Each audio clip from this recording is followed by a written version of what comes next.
Hi and welcome to the Perfect Stop Smoking Strategy Step 1. In this step we're going to discuss a little bit about what addiction is.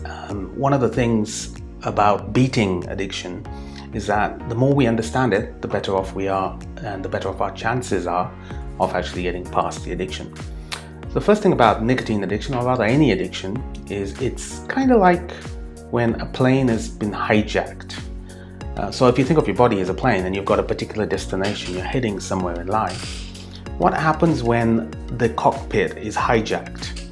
And that's what nicotine does, or any other drug does, is it takes over the functions of what's controlling the destination that you're heading by taking control of the reward centers.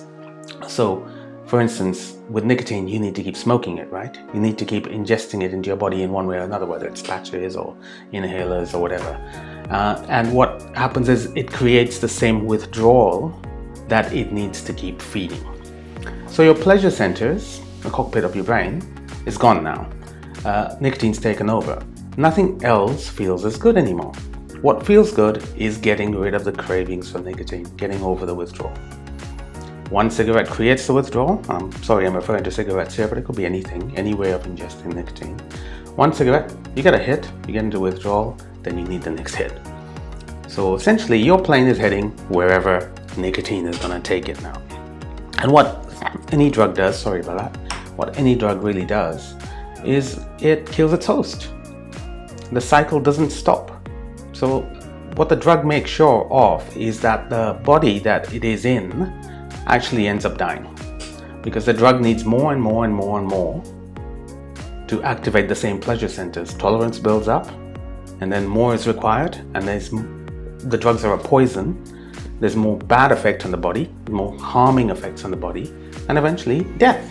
And this happens in all drugs regardless. You'll see this. Unless an addict stops taking the drug, there's only one outcome, and that is on its way down and death. So you need to break the cycle of addiction. It won't break itself. It's going to carry on until death do you part. Well, that's step 1.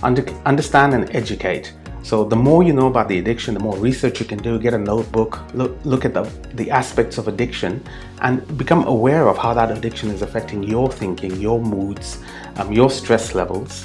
A lot of the time what addiction will do is it'll take control of our behavior, so that for instance, we'll get annoyed and irritated and argumentative, so that we can get away from a particular situation. The withdrawal's calling us to do it. So we go away and we get our hit, and then we go, our behavior changes after that. It's a very strange thing, the way addiction works. And I hope, if you can understand it and get ready and prepared to beat it, you're halfway there. If you live with a false aspect of understanding of addiction, which is a case of saying, it's not that bad, I can live with it, you're going down. It's just going to get worse and worse. So all the best to you. I hope you've enjoyed this and it's brought you some insights, and I'll be talking some more in step 2. Thanks very much.